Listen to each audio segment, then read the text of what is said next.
So we're set up here in beautiful, stunning backdrop, Barry Torkington. You've grown up in this place and it's a bit of a homecoming for you. Well, you're here your whole life mostly? Pretty much. Yeah. And just down on the bay behind us here. Grew up down there at T-Point. And my father was a commercial fisherman. After the war, him and his brother went fishing. They went crayfishing. And some of my earliest memories are of their unloading their catch. So was that down at the wharf that still stands Not here? at Leigh, down here, down at T-Point. Okay. And outside, just at the entrance to the harbour, they would keep crays in big wooden tanks. They used to call them tanks, that floated, made out of pine. And when the unloading day was, they would tow these tanks in with the boat at high tide up into a little bay down there. And as the tide receded, they would take them out, put them into chaff sacks, put them on the back of a little truck and take them down to the end of the road to catch the mail bus as it went back down to town, the mail truck. So that's my earliest memories of it. These alien creatures scattering around, or were they quite contained, the crayfish at the time? God, there was no shortage of them. They were big. And I can remember my dad saying that, I asked him one time, I said, what was your best pot? What was your best pot? He said, it had 8 crayfish in it and they weighed 64 pounds. Oof. He said it nearly killed him getting it on aboard the boat. The weight to lift that and the technology in those days was a lot more basic than what you've got in a hand pulling, right? Everything was done by hand. There was no winches. At their peak, they worked about 70 pots. It was all they could do. They lost a lot because having to haul by hand, you needed light gear. So a storm come through and your pots would be up the beach. So those who don't know where we are, we're north of Auckland. T-Point actually overlooks Omaha, which was made famous when John Key was Prime Minister and would holiday there as a kind of a place for hobnobbing Aucklanders to go up to, right? Right, and for us locals, it's just a blot on the landscape. You know, So the development has happened since then, and you've seen a marine reserve start at Leigh, which we'll talk about, and you've also seen potential areas being looked at as high protection areas or potential marine reserves. So today we're going to find out why marine reserves start, what their function is, and what happens to Kiwis who just want to catch a feed for their family or friends, and where we all fit in, I guess, this game with your knowledge of a commercial fishing background as well, of how things used to be and maybe how we're trending. Oh, we're trending down and have been my whole life. There's just a steady decline. Fish losing range, so they contract to smaller areas where they're available, and that's sort of non-stop. You're talking about Omaha, inside Omaha and Whangatio Harbour. I can remember dragging a net and getting half a ton of snapper. We actually wanted some craybait, some parori for craybait. There was that many fish around there. It's hard to imagine now for people to understand what it was like. And that's when I was my grandfather was here and my great-grandfather was here. So we don't have their stories of their experience either. So we're not starting from, I don't start from new, unused. I start from pretty heavily exploited. And so I have my own picture, which is 40 years old. Yours is a bit longer than mine. But we all have our own depletion story somewhat. And I think that's nationwide as well. I think it's typical because when we're just young, growing up, that's when we form our impression of what the sort of natural state of affairs is.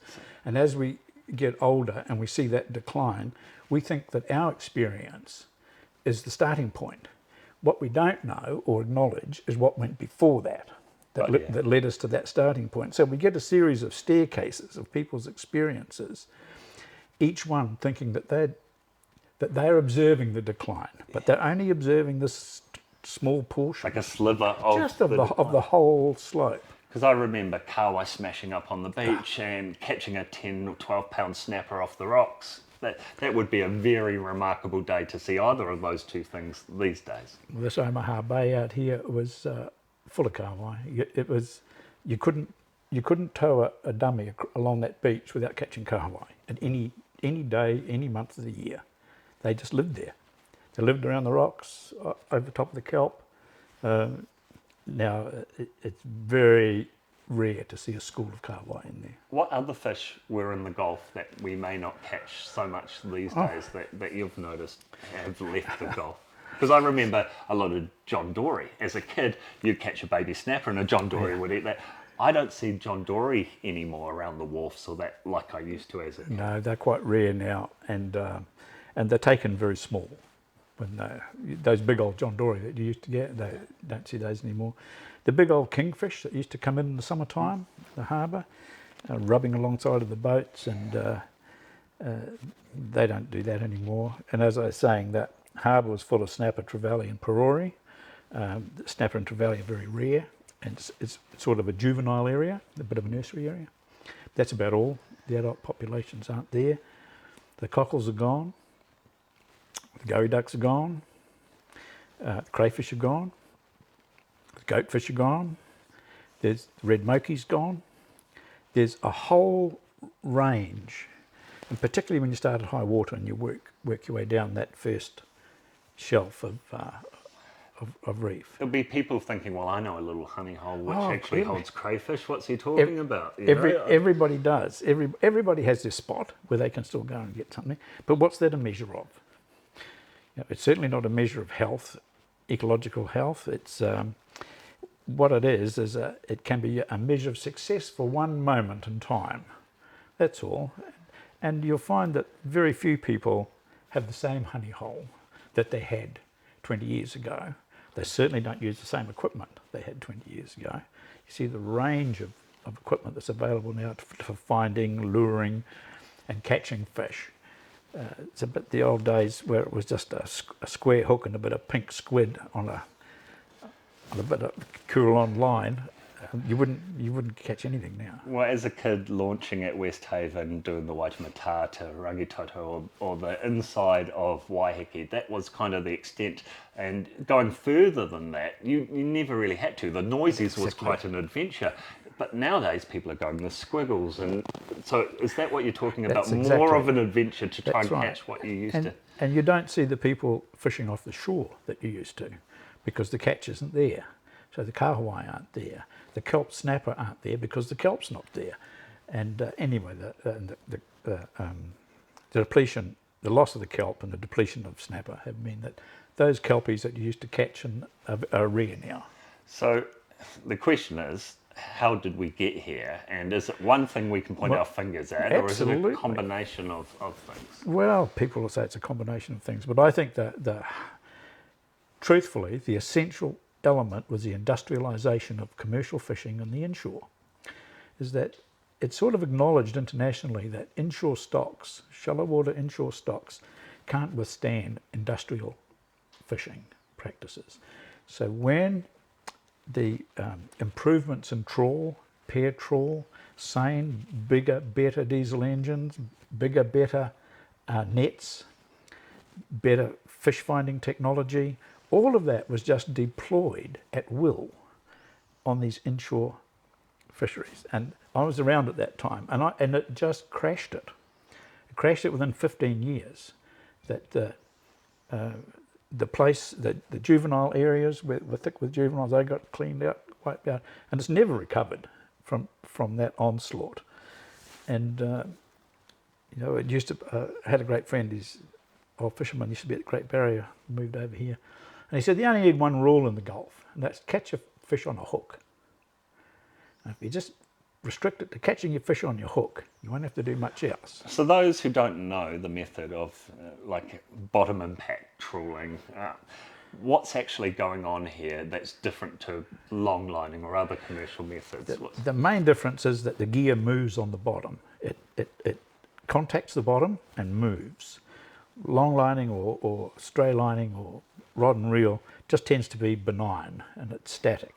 So it's this movement of gear, the big foot chain, trawl doors, getting dragged along the bottom. There's a plume of sediment comes up behind it, resuspends those fine sediments that go back and settle down again and smother the habitat for all sorts of little creatures. So you tend to get mud bottoms where once there was some gravel and shell and bits and pieces. It tends to just homogenise the whole thing into a mud. So once you've done that once, you hear it sometimes, we only trawl the areas we've always trawled. So is that an argument to continue doing trawling? No, it's not. I think the recovery from the seafloor, it will be quite slow. It won't be a magic key, but it's just that's part of the habitat and the cycle of productivity that manifests in all kinds of ways to little wee tiny creatures that are important for other creatures, small plants and creatures that live on the floor or just under the floor. They're all really essential for productivity. So this is all being stirred up, and is it being brought aboard the fishing boat when it comes on board? Or why are they doing this? Not now because there's none left, but in the 50s at Tryphena, when single trawling was pretty elementary, it wasn't particularly sophisticated, but the Colville Channel was full of soft corals. It's a high velocity water movement through there, which sponges and those kinds of creatures like, and so they thrived there. But of course, they're not much good for a trawler because they tend to get tangled up in the net. Yeah. So the evening shot would be a tow across the channel, bring it on deck, bring it into Tryphena where they stay for the night, and when they get in there, they'd sort it all out and chuck it all over the side. So there'd be sponges and all this marine life just getting dumped over the side until there wasn't any left. And then it's a nice clean shot. We don't have to do that anymore. Okay. And I'm not the only one. I mean, I know other people who have seen it and witnessed that going on. So we can't change the history. No. And that's what people are saying. We can't change that barrier. No, but if you left the Colville Channel alone, it might take 10 years, 20 years, 50 years, 100 years, whatever. But that's its natural state with the water velocity and the nutrients. Its natural state is to attract those forms of life. They will re-establish most likely, and just because there's nothing there now doesn't mean that it's sort of invaluable. It's some of these attributes can recover. And so in the whole ecosystem, when you're trawling like this, you're going for snapper predominantly as your target species? Not all the time, but some time they'll go for terraki. You can trawl for terraki, snapper, gurnard. Gurnard are bottom dwelling. So So if you're saying your surface lining or that, you're never going to catch gurnard that way. So. But the bottom long lining catches gurnard. Okay. No problem at all. So you don't need to bottom trawl for gurnard. You don't need to bottom trawl for anything. Yeah. It's an option. So as an option as well, is it cost effective? What is the reason? What's the battle for it to still remain? The battle is that those that profit from doing it don't have to pay the cost of what they're doing, because it's you and I that end up with the cost of the environmental damage, the loss of productivity, habitats damaged. That's for everybody's cost to pay for that, not the person who undertook the activity. And so it's the externalising of that cost onto us that makes it so profitable. Do you think Kiwis know who owns the fisheries? Or where is the ownership of the... Do you think that's No, I think that's probably variable, actually. I think there's probably a few views on that. I do like the idea that it is just common property and managed on the people's behalf by a government agency for the public benefit. So it looks to me like there's two angles to public benefit. One is GDP receipts from exporting them, and that helps prop up the economy. The other is a beautiful backyard that we can have recreation and tourism and something to be proud of, the pure New Zealand. So these two are at a bit of a juxtaposition, and those controlling the fisheries are also those who are exporting the fisheries as well. Is there a bit of a conflict of interest there? There is a bit, but I think there's a bit of shallow thinking in that as well, is that if there isn't productive ecosystem that is replacing the fish that you take, then you're not serving anyone's interest. No one's interest is being served. You might be able to cash out a few fish for the short term, but if you're declining, you're going to eventually, that's going to become unprofitable, as it has for some stocks. And the public won't get to enjoy a fishery because it won't be there. And, you know, the participation of the public in fishing is largely success dependent. So if they continue to go out for the weekend fishing and don't catch anything, well, you might as well try something else, some other recreation.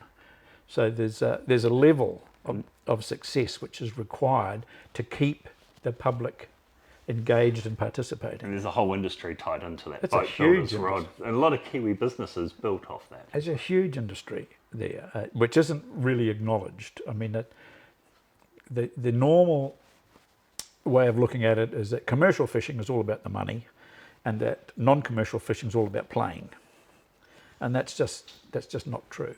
That both have a big economic investment in them, and they both need to be carefully considered.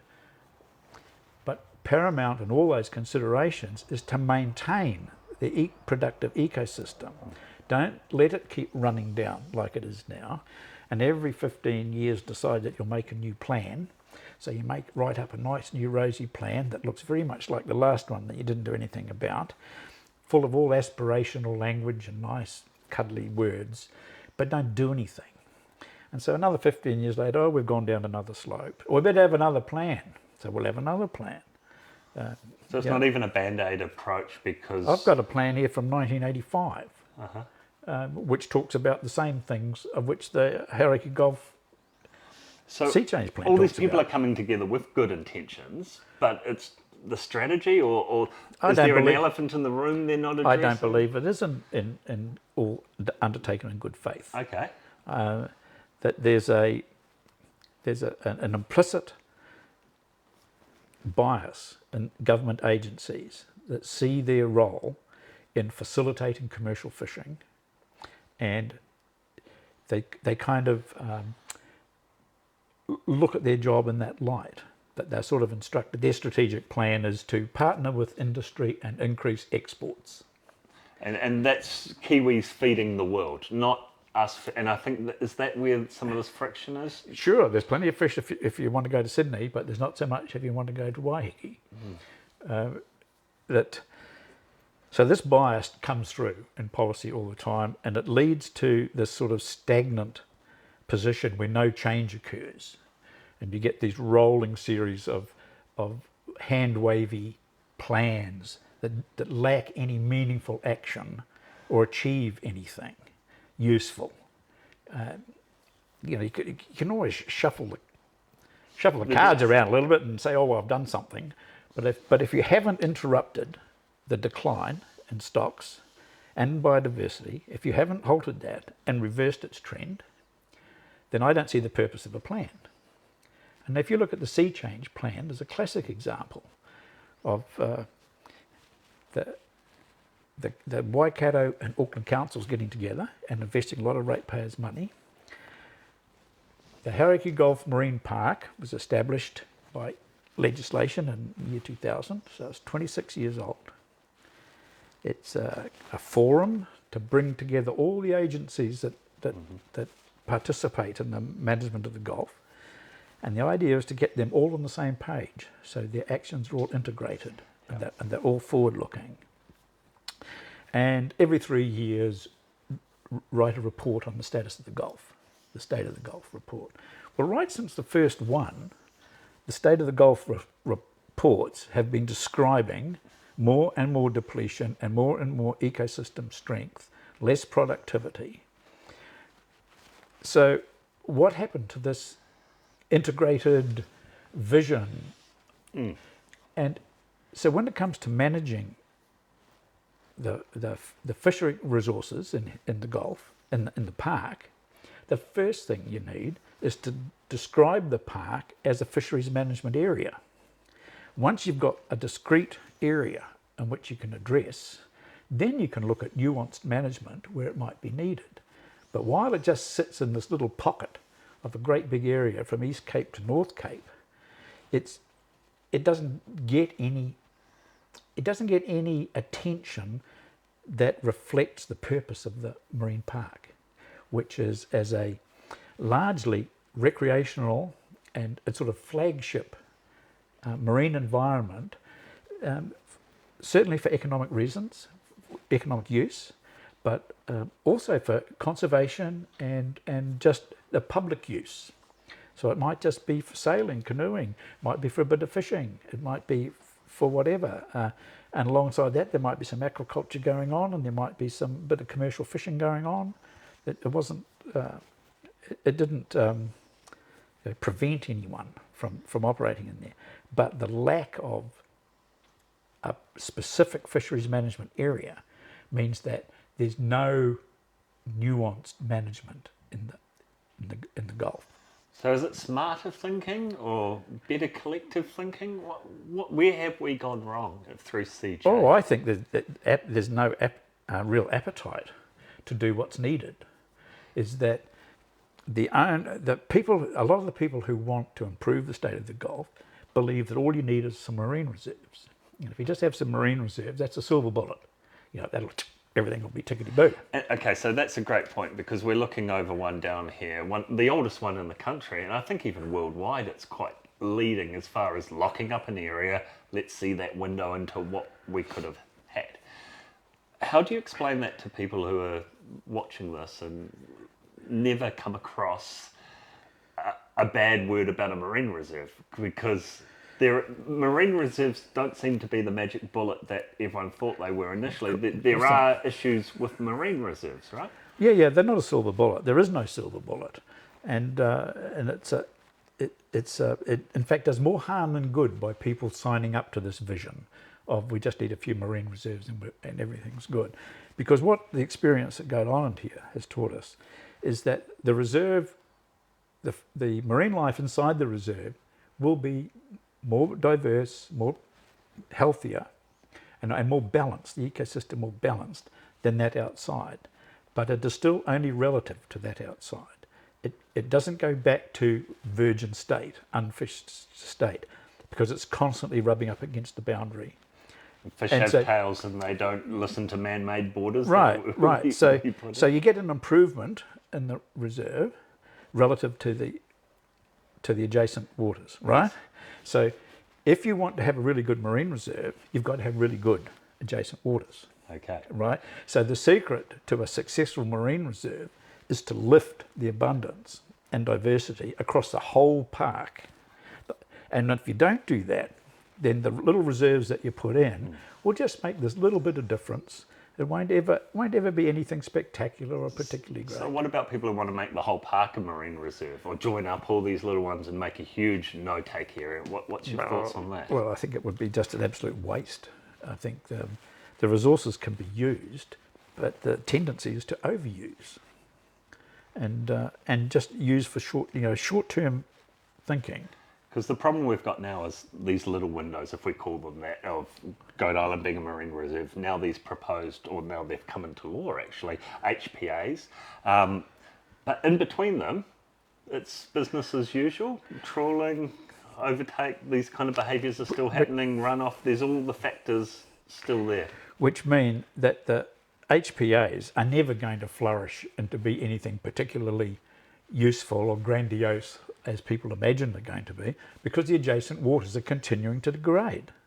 And the fishing that used to occur in there is just being displaced. It's not going away. It's just being displaced to deplete some other area. So I feel like the average Kiwi goes, oh, I'm happy to sacrifice that spot for a couple of years to give it a chance to come back. They're buying into this and trying to do their best for it. Can you give us a bit of a crystal ball prediction into how that's going to play out? And look, no, I don't think it's going to be successful at all, because I think that people buy into marine reserves if the rest of the Gulf is healthy. They don't mind not going there and not going over here if they can go there and succeed, right? But if they can't, if they can go over there, and now there's 4 times as many people trying to fish over there, and there's no bloody fish anyway, they just get squeezed out, and for no great benefit. It's not like the HPA.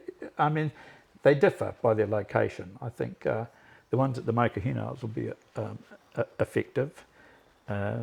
Northern side of Little Barrier, I don't think will make much difference.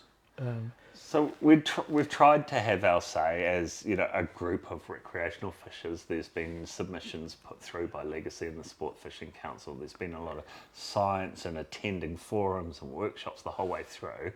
This has still happened. Now we're seeing a bit of a public uproar at it happening.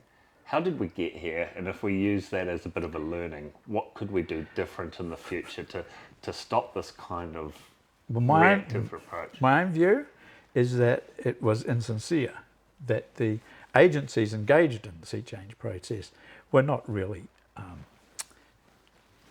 engaged in an unbiased way, and that I don't think there was ever an intention to address the underlying issues of over-exploitation, of sedimentation running off, because the whole ecosystem in the Gulf is being squeezed from fish depletion, from fishing, damage to the near shore and the seafloor coming out of sedimentation, and still this ridiculous permission to use industrial bottom contact methods that just simply exacerbate that problem. Because remember, it wasn't that long ago when you could go and get a feed of mussels off the rocks, no problem. Yeah. That inner Gulf mussel beds, Yeah. they were fine. But what happened when they put an industrial application on? They said, we don't forget them one at a time, we can dredge them off the bottom, right? Yeah, for about 6 or 7 years until there's no mussels, and there hasn't been since. Who pays the price of that? The water quality in the Gulf. The filters, aren't they? Those things were massive filtration system running there, gone. Now just soft mud. I see a lot of finger pointing these days, and look, you were previously a commercial fisher, and now Rex are pointing fingers at them. Commercial guys are saying, look, I'm just trying to earn a crust, you know, how would you like it if you had a camera in your workplace, all these kind of things. What do you think is the way forward for everyone to maybe get over this little argy-bargy and collectively do something meaningful for the Gulf? What do we need to do, Barry? Oh, I think that it's never going to happen by joint stakeholder working groups, because people go in there, protect their corner, and do not sign up for a long-term vision at all. That because I've got a loan, I've got to pay. You know, commercial fishermen have got to make a crust. They've got to make it work. So everybody gets very defensive, and that in the sea change process, I was on the first fish stock and biodiversity groups, and it was very obvious right from the start that it was like our job here in this process is to minimise any impact on us. Right? So everybody took their corner, and everybody promoted a view that had the least impact on them. And the agencies weren't sincere. They weren't buying into it either. They just were pretty benign. No, it takes a real strength of regulatory intervention to do it. If you're just sort of waiting for people to agree, it doesn't work. It hasn't worked. And writing stupid, toothless plans every 15 years that make no difference at all, and saying, oh, we're doing it, we're managing it. You know, these closures, the scallops, the loss of shellfish, all of these, the loss of crays, they're all a badge of failure. Every one of those fisheries that are closed, no, sorry, there's none left there now, not enough to take anymore, we close them.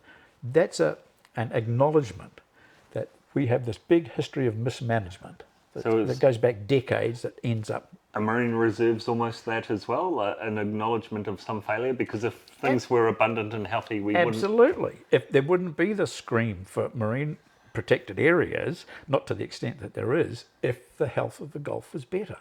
But people are desperate. They say, we've got to do something. You know, you've got this idea that, oh, well, if we've got to turn half of the Gulf into a marine reserve, then that's what we'll do.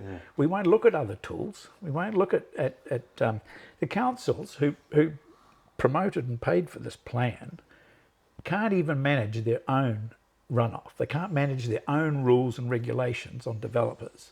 They just don't have the resources. They don't have the people to do it. So they can't regulate the sedimentation. They don't have the ability to do it. So it's it's just priced in. It's just accepted as part of the deal. For those out of Auckland, I was in Mairangi Bay the other day, and where there used to be one house which would have had maybe 100 square metres of roof, and a family of 4 or 5 lived there. There's now 14 houses that are all on that same section. That's all going down towards Mairangi, and that's Auckland wide. It goes, it's intensification, and some will say that's the price of progress, Barry, but... Well, and that's true. If that's the view of people that, oh no, well that's just what happens. Yeah. Well, then stop worrying about marine parks and spatial plans and things, and just price it in and carry on till there's nothing left. Because that's stirring up sediment, squashing the seafloor, right? So, and I saw it out just at Warkworth, at the back of Warkworth there, hillsides of bare clay for over a year, all getting flushed with every rain down the Mahurangi River. Then the oyster farmers can't harvest because the water quality is not good enough. And then the sewage plant overflows and puts another dump down there, which is again the council can't manage that. So it's just this big sink that goes down, and the Gulf, the ecosystem in the Gulf pays the price. So who would want to get into commercial fishing these days? Because it seems like the odds are stacked against you.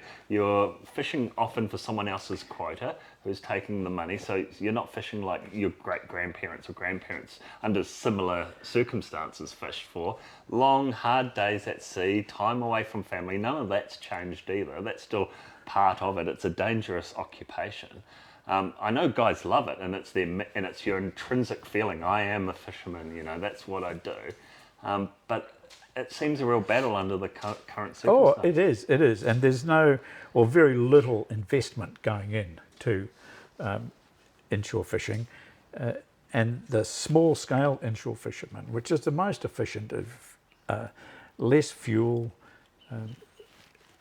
a lighter footprint. They can change what they're doing if circumstances demand it.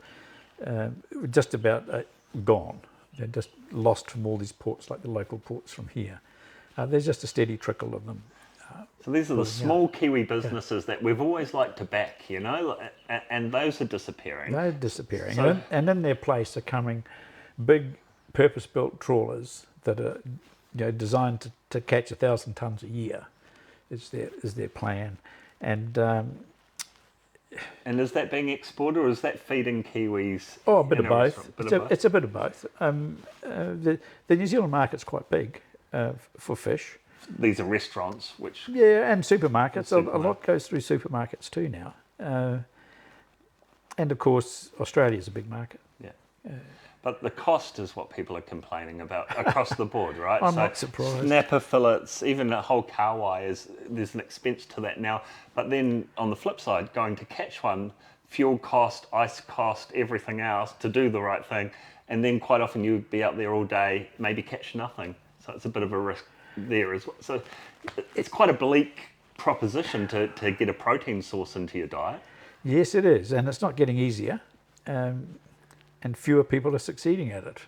And I think the price is a good point. I mean, that's what's happened with the no competition within the industry.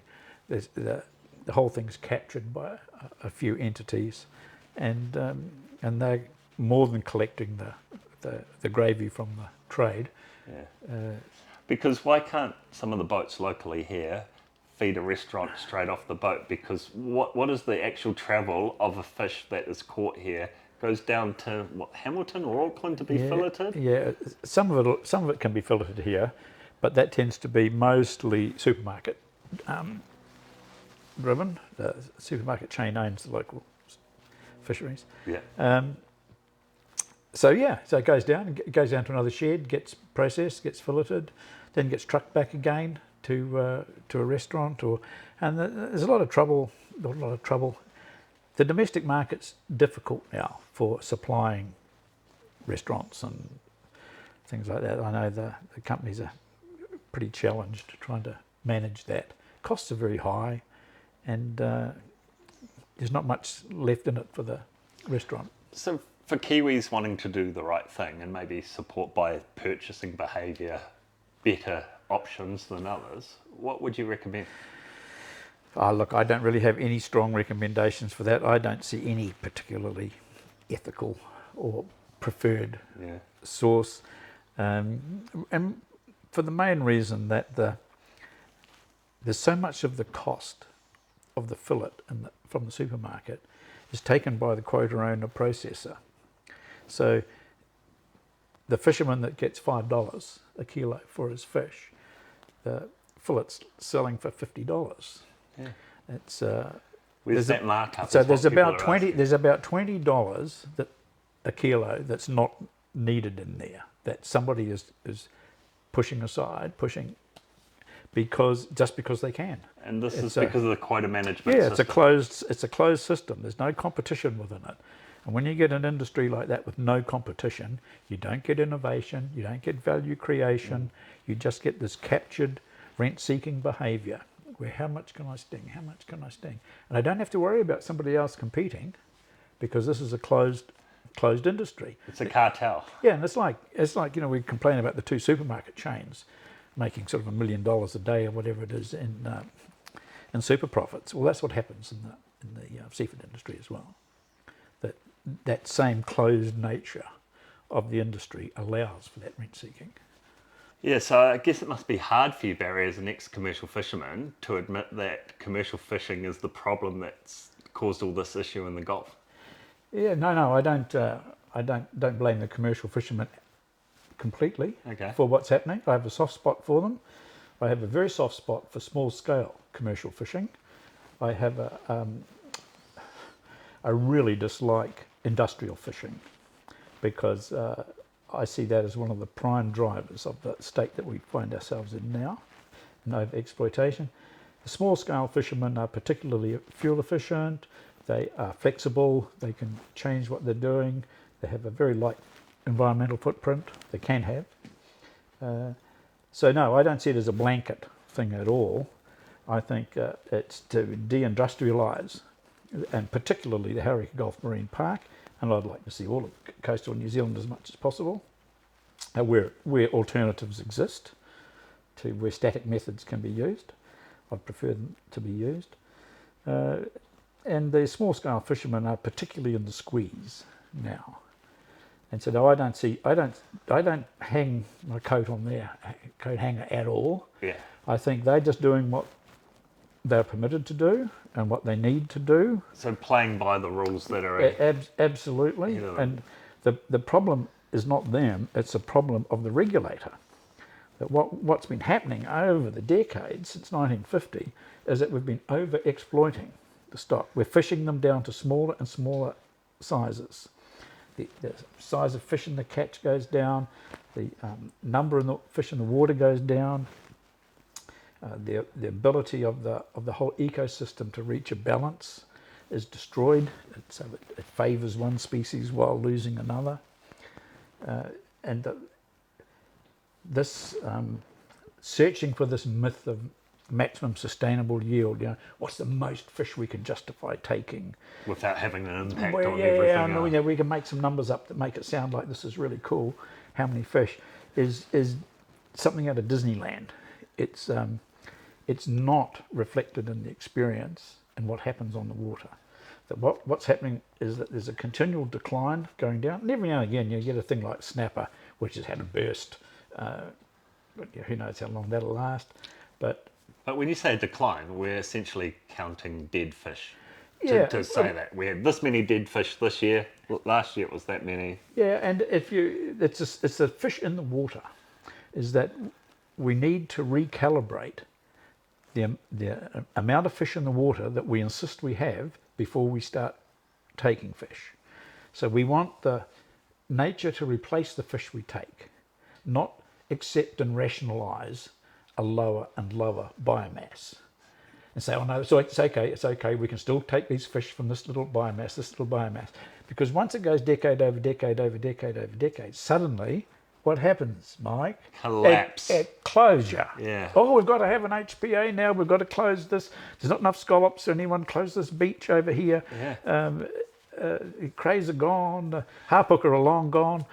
So we're celebrating marine reserves, but really we should be in mourning of getting to a marine reserve. Exactly. That's just a badge of failure. And And that's probably the most frustrating thing for me, in my experience, is the sort of inability or unwillingness to locate, identify the problem and square up to it and live with it.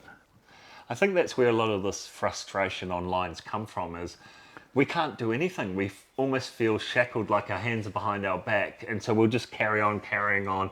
Hey, I may put back the bigger breeders and I'm doing my part and I'm only taking what I need, or I'm gifting the frames to someone who is, little things. But if the game, as you call it, is against you, the rules of the game, and others are playing to those rules right up to the boundary, well, what can we do as Kiwis? It's the institutional acceptance of low biomass. It's this acceptance that we don't need to regulate. We don't need to regulate. The science says blip, blip, blip, blip, blip, blip, blip. So here we go. You know, you can go and catch them. It's perfectly all right. When if we look back over history, and you get old dudes like me that look back over 65 years of quite clear experience, and 10 more of partial. You see, well, that's not true at all. There's been this massive decline to where we are now. And if you get an old bloke like me, and there's quite a few around, you say, well, if you imagine when you were 15 and you were snorkeling and you're doing your thing when you were growing up here, for every 100 crayfish that were on that bit of coast, how many do you reckon are there now? 1, 2 maybe, sometimes. None on some bits of coast. That's the magnitude of the decline, but that's not reflected in the advice that's used to set catch limits. We're only looking at previous. How narrow is that view? Because you're talking about your lifespan, then you've also got a bit of insight into your father's. So you're going back quite a while for a decent sliver. Yeah. But our fisheries management currently, how thin is that little view? It is. That's what permits it to still appear okay when it's not. Is because we look back 5 years, 10 years, and we say, oh, catch rates changed much in the last 10 years. But what about the 50 before that? Oh, we don't know about that. So it's very variable, and it's. Because I hear stories, I travel the country at fishing clubs. It's what I do for work. Yeah. And I go to some places and they're like, oh, Granddad used to take as many crays as he could fit on the boat and feed them to the pigs. Or Granddad used to fish Meola Reef and catch harpooker. Or, Well, down here at Goat Island, you were just down there today. Yeah. Just on the right-hand side of the beach, there's those sandstone rocks, and they've got gutters that go up there. Yeah. Right. Well, when I was about 10, so that'd be about 1960, if you wanted a crayfish, you got a fence batten with a piece of number 8 wire on the end of it. You cracked 2 kinner over into there and waited like 3 minutes, and crays came out from under the ledge, and you just went, pow, that's dinner. That's it. Thank you. So from that level of abundance to what's there now, is a tiny fraction. And that's a marine reserve now, no take. And it's it's nowhere near like unfished or undisturbed or unmodified. And that's 50 years of that. Right, and then now you push that out to the open fished country, and it's even another step. So this is getting into the crux of it, I think, Barry, is we're creating these high protection areas, but around it, the whole ocean is in a dire situation. So, which imperils the MPA, right? You're not going to get the benefit that you want from the MPA because you're not looking after the areas outside, and it goes hand in glove, and that's what frustrates me personally, is that because I think people accept HPAs if the rest of the grounds are being managed and restored to abundance as well, and so that when they go out fishing, they can go and catch a snapper out in the middle of the bay. They don't have to hang around the rocks and trying to get something. But see, we've had, I'm going to get a little bit political, but we've had fisheries ministers, conservation ministers of all political colours and stripes, but we're still trended this way. So it's not a political ideology or a leaning that seems to change this. What's it going to take, Barry, to get there? Well, at the moment, it takes collapse and closure So how do we wind it back? It's got to be in the Fisheries Act. It's got to be by law. The standards that are in the law, the minimum standard that's currently in the law, is far too low. And we won't get any meaningful change until we reset that minimum to a higher level and achieve it, which means it's going to affect people. It's going to require people to leave more fish in the water until we can build these animals' numbers up. And that's the essence of it. And there's very little political will to do that, because that's objected to by the commercial industry, who they want the economic level. So as long as they can catch it and make a profit, there's not much else comes into consideration. And to manage at higher levels means that they've got to leave more in the water that could be caught. Mind you, so does the public. Have to just take it easy. The public have frustrations if I'm trying to do the best. Here's a lovely 20-pound snapper. I know it's a breather. I've got my photo. I've handled it well. I've used circle hooks. I've put it back. Then a trawler comes through.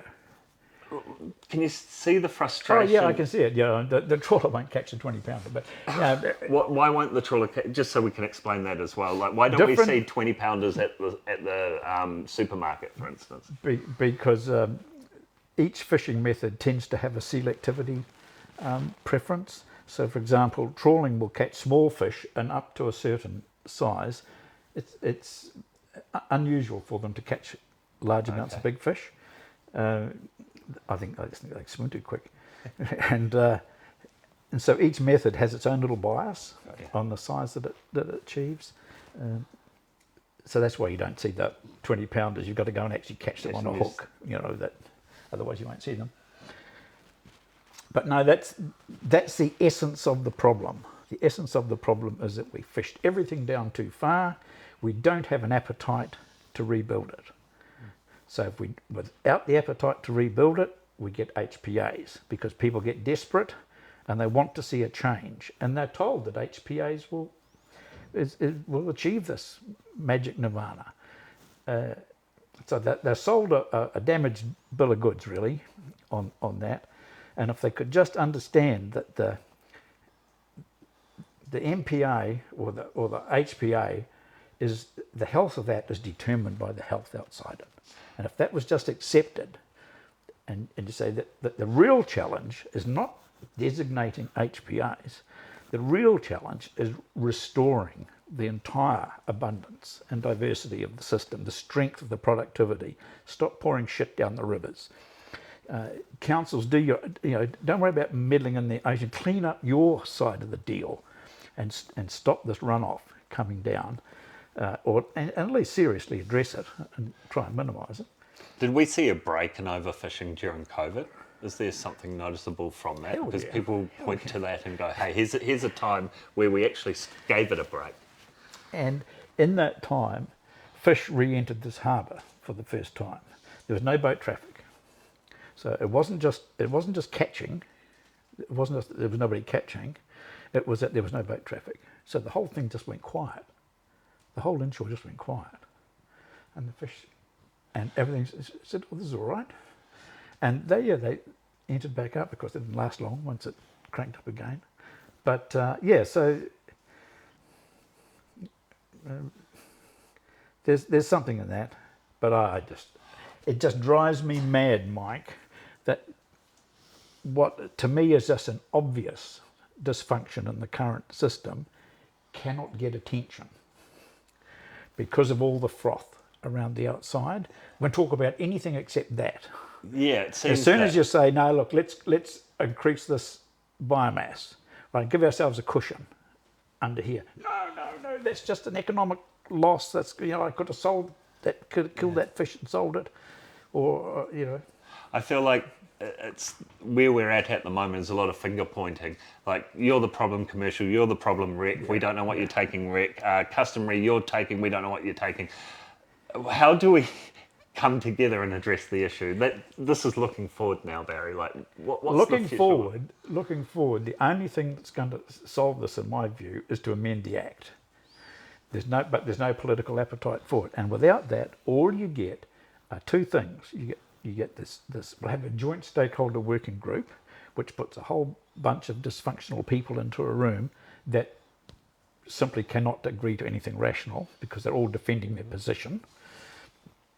And you get a series of half-baked, aspirational, frothy plans that don't do anything but keep people occupied for a few years while they write them and review them. And so does there have to be an admission to failure first to get past that? Absolutely. And where's that coming from? It's not coming from anywhere, because we are seeing the consequences of it every time there's a collapse and a closure, a loss of a stock, a loss of an area. Each one of those is a complete badge of failure for the current system that's not promoted, not identified, and not pushed out for the public to say, look, don't take my word for it that it's failing. Here's this one, this one, this one, this one, and this one that have gone with barely a mention, with barely a hiccup. And there's a big queue behind them that's coming along. No one likes to be told they've failed or they're a failure or they've made a mistake or they've backed the wrong horse. But it seems to be a lot of that's happened historically, and we're still doing the same. Like, we're almost expecting a different result from the same behaviour that we've always... Absolutely. And I mean, I find it difficult to blame like the Fisheries New Zealand people who are constantly writing about the success that they have and how great a job they do. That's quite divorced from reality, but that's their job. They can't, in all honesty, start trashing their own agency. They'll be down the road working at McDonald's. Yeah. So they're stuck. Even even any doubts or changes that they might wish, they've got to be very careful about what they do. Their job is supporting the government position. So what are we talking? If we get down to the money, we're talking to a couple of $1 billion a year in exports, and that's including offshore as well as inshore? Oh, yeah, the inshore's pitiful. It's not very much at all.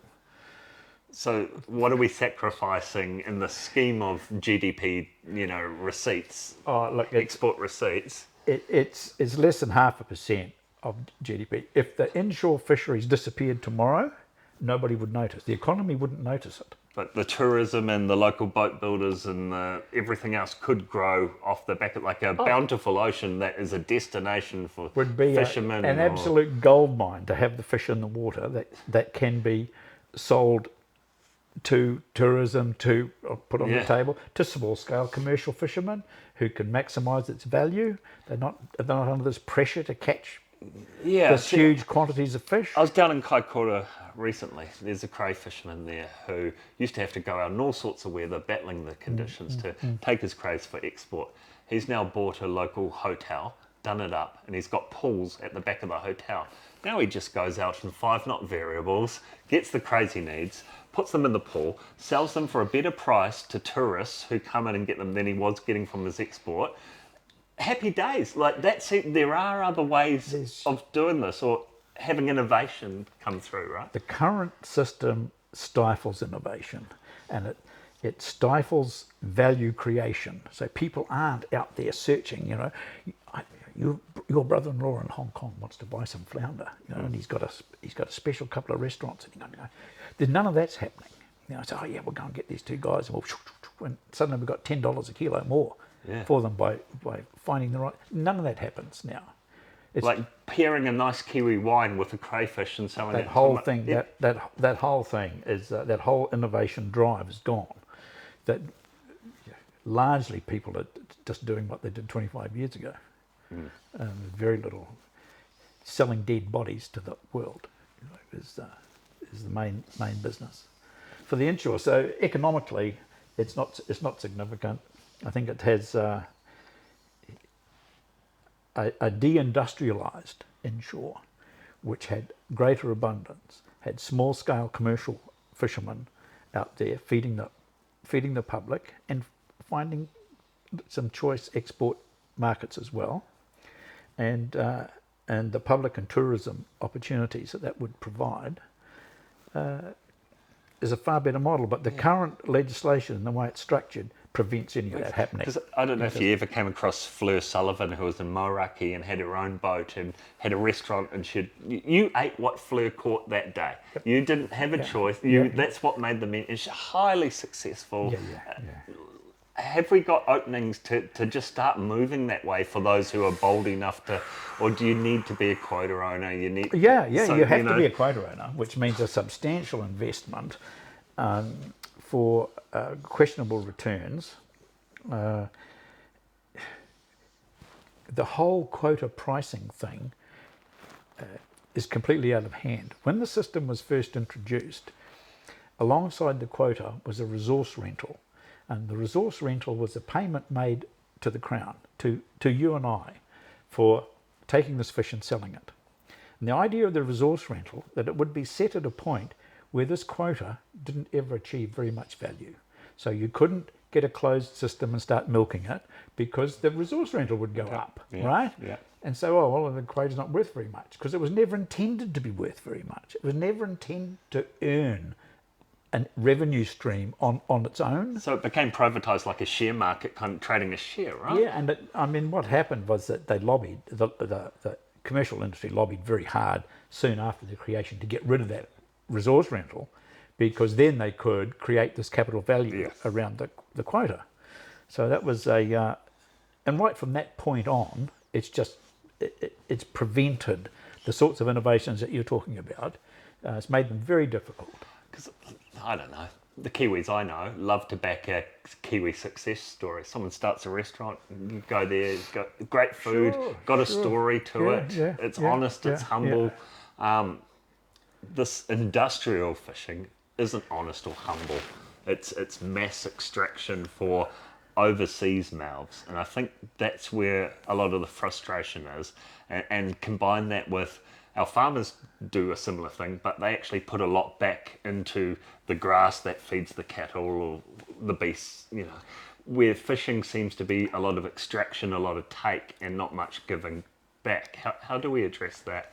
It is an extractive industry, very much so. You can't give much back except by way of resource rentals. The fish is given away. There's no.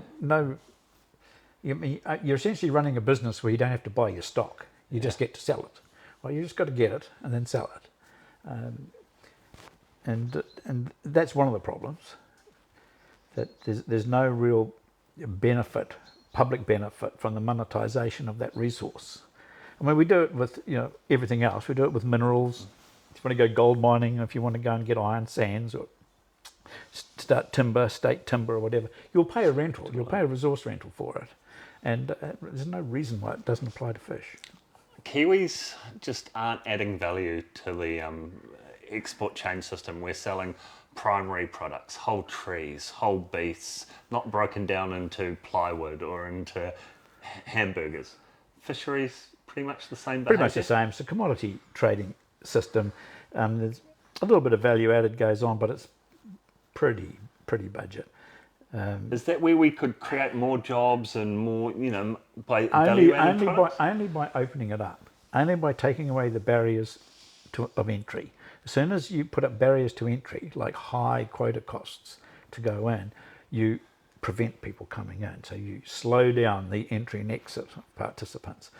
And as soon as you slow that down, you lose that fresh blood that comes in, the fresh ideas that come in, the contacts around the place. You just tend to do what you've always done. And that was, I caught the fish, I chilled it, I put it in a box, I sent it to the Sydney fish market, and I got X number of dollars, and I paid the fishermen, and I'll do the same again next week and the week and the week. There's nobody out there pushing the edges that you get when it's an open industry. What I've got out of today is we're heading almost like a fork. One's to just collapse and lock up and collapse under the QMS, and the other's maybe rewriting the rules, as you put it, because everyone's playing to the rules, but it's creating this. So how do we rewrite the rules or revisit the QMS or challenge I think it? the thing that's missing, and one of the big mistakes that was made, was considering that a single system would be suitable for the deep water fishery, which was developing at the time, and the inshore fishery, which was overfished and stressed at the time. and that we'll just have one system that encompasses both. They have very little in common, the two industries. They have completely different capital structures, different markets, different products, whole different drivers, the whole thing. So what was missed before and what could be done now is to separate the two. Because it may well be that the QMS, by and large, suits the deep water. It achieves its purpose in the deep water. It's not achieving its purpose in the inshore. So separate that out and just deal to the inshore. Because remember, it's not that huge. You know, if it's a small fraction of 1% of GDP and can disappear and not be noticed, then surely it can be managed to better perform than it is now. But to get there, we need to admit failure, and our admission to failure is more marine reserves. So by proxy, we are admitting failure by creating more high protection areas or marine reserves. Correct. Because that's seen as a solution to a problem. And so it's just, again, it's this frustration of not identifying the problem and it's squaring up and addressing that. And once that's done, the rest of these things will tend to flow and fall into place. But whatever we pretend that, oh no, we're world leading, we're just this magic country down here that's got everything right. We're just brilliant little people down here. And where others have tried and failed, we've succeeded. And while we go ahead with that, we're just bullshitting ourselves. And we're losing a steady little stream. I mean, it's not going over a cliff. It's a steady stream. And that's why it's so insidious. It is, and it's not until you get an old crank like me who can go back and remember unloading crays in 1955 that you see the extent of it. And never on any of that period did it go bang over a cliff. It just changed. It just changed. And it just changed until all the places where we used to crayfish here in the bay, they're all gone. There's nothing there. And much wider than that. You know, it's already well for the people to say, oh, there were never any crays in Kowau, you know. Well, back in the day, that supported 3 people's livelihoods, crayfishing there, the end of Takatu and Kowau. So, you know, there were plenty of crays around. Be curious. You know, that's what we suffer from, is a lack of curiosity. Yeah. Is that, and I mean, you notice it over your lifetime, the things, people talked about local affairs all the time when there wasn't much else to do. TV was a mysterious black and white box in the corner. And so people have lost the sort of the curiosity of the local. Yeah. And that's the thing with fisheries. Unless you're curious about it, it'll always seem this dark blob that's impenetrable. But if you're curious about it, it's quite understandable and quite logical. Thank you for your time with us today, Barry. It's really good to know the history of your backyard here and how we've got to where we are today. I think it's really affected me as I'm a new father and I've got a son who's going to experience all of this in his own way as well. And it would be tragic for him to see that kind of depletion in his lifetime. So how do we change our behaviours as a whole and maybe do something about this? Because sometimes the speed of the world and all these other distractions, it's too hard to dedicate some grey matter to it and feel like we can do something about it. What would your suggestions be? Well, I think first, maintain curiosity about what's happening. So keep listening, try and be informed. Sign up for the Legacy newsletter. They put out quite a lot of good informative material that tries its best it can to be unbiased and straight. They try and just tell it how it is. So that's an important source. And I think don't give up, because there are people around who would like to see fundamental change here, and in a broader way than just grasping at an MPA as a silver bullet that's going to suddenly do it. There are people around who have a wider view, and Legacy encompasses a lot of that. And it's not the most riveting topic. It's not like following the All Blacks Northern Tour or anything. It can be a bit, bone jarring and boring at times, it seems, but it's crucial. Unless people stand up and get together and together embrace this need for change, a fundamental change. We can't expect anything different when we just keep doing the same things. I feel that's a real role fishing clubs have actually taken upon themselves in recent times. Is they used to go out and have competitions and kill them all, but that whole attitude has changed to actually, what are we going to do for our backyard patch, for our people, to try and restore that abundance? And they're bringing in new behaviours, ways of fishing, a lot more selective methods and behaviours. Is that maybe... That's a great avenue, great avenue to provide information, keep those people informed, keep them engaged, and they talk to their neighbours and they talk to other people around them that might necessarily belong to the club, and that just broaden the understanding that. And I mean, at the moment, there's going to be a lot of people really disappointed with the HPAs that have been announced, that it's where they've always fished, and suddenly they've been told they can't fish there anymore. In some of them, they've been told they can't fish there anymore, while a commercial fisherman can come in and fish there. Well, that's just that's insulting. So there's going to be a lot of people that are annoyed at it, but it's important that they get beyond an understanding, just beyond that little piece that's happened there. If they just stay engaged and just say, well, what's happening here? Because if I'm excluded from this area now, what's going to happen in 5 years' time? What does the future look like? Is it just going to be less and less? Are there going to be just no fish? Should I invest in a new outboard? Am I still going to be able to do this? So they need to stay awake and keep engaged, and keep understanding that there needs to be a fundamental change in our attitude and law that is managing this, because we are failing. As demonstrated by the HPAs, we are failing.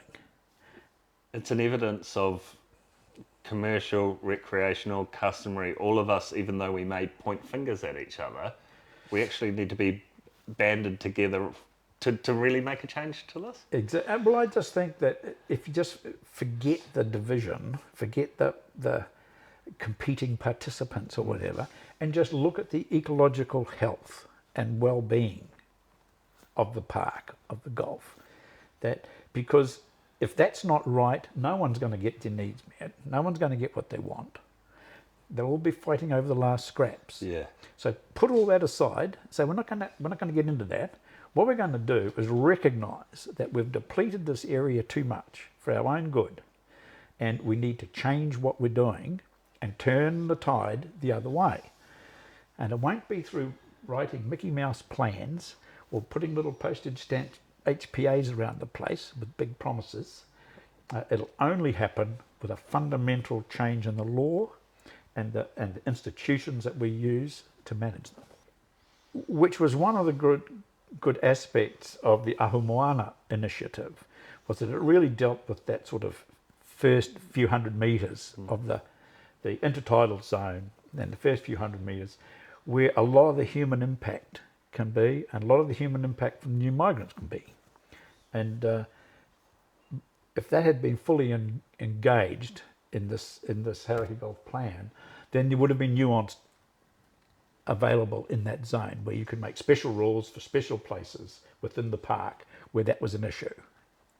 Because I suspect that there's a lot of those intertidal areas which just need to be left alone, just like keep away, as there is with the first 5 to 8 metres of rocky reef. Leave it alone. It's showing the signs of over-exploitation. The whole ecological balance has been thrown out.